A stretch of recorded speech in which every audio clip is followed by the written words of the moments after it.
السلام علیکم ورحمۃ اللہ وبرکاتہ۔ معزز ناظرین و سامعین، امید ہے آپ تمام احباب بخیر و عافیت ہوں گے۔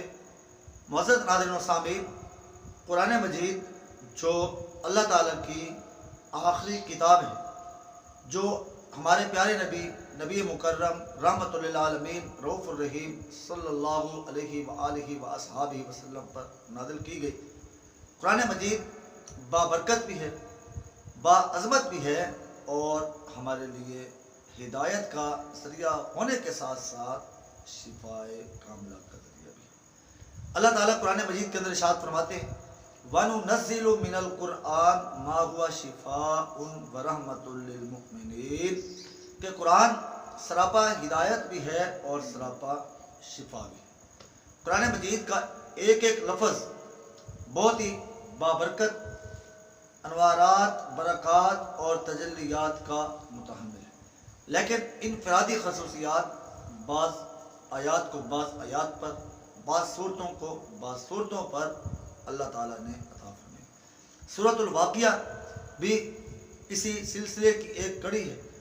سورۃ الواقعہ کی فضیلت کے بارے میں آتا ہے کہ رحمت دو عالم صلی اللہ علیہ وسلم نے ارشاد فرمایا کہ مغرب کی نماز کے بعد جس گھر میں سورۃ الواقعہ پڑھی جاتی ہے، اللہ تعالیٰ فقر و فاقہ محتاجی کو وہاں سے ختم کر دیتے ہیں۔ حضرت عثمان غنی رضی اللہ تعالیٰ عنہ کے بارے میں آتا ہے کہ وہ حضرت عبداللہ بن مسعود رضی اللہ تعالیٰ عنہ کی بیمار پرسی کے لیے گئے، تیمارداری کے لیے گئے، اور تیمارداری کر کے جب واپس آنے لگے تو کچھ اشرفیاں، کچھ ہدایہ ان کی خدمت میں پیش کی۔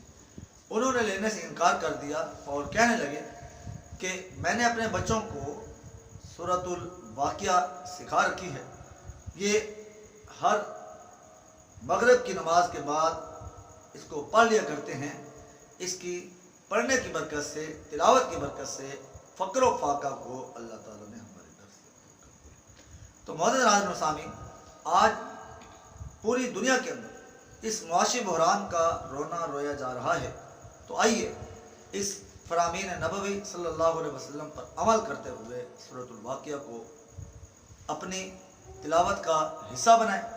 انشاءاللہ ہمارے گھروں سے بے برکتی ختم اور خیر و برکات کے دروازے ہمارے لیے کھل جائیں گے۔ تو معزز ناظرین و سامعین، خود بھی ان باتوں پر عمل کیجیے، دوست احباب کو بھی شیئر کرتے ہوئے ہمارے چینل کو ضرور سبسکرائب کیجیے گا، اور چینل کو سبسکرائب کر آئی لیکن کا بٹن ضرور پریس کیجیے تاکہ ہر نئی آنے والی اسلامی ویڈیوز بآسانی آپ تک پہنچتی رہیں۔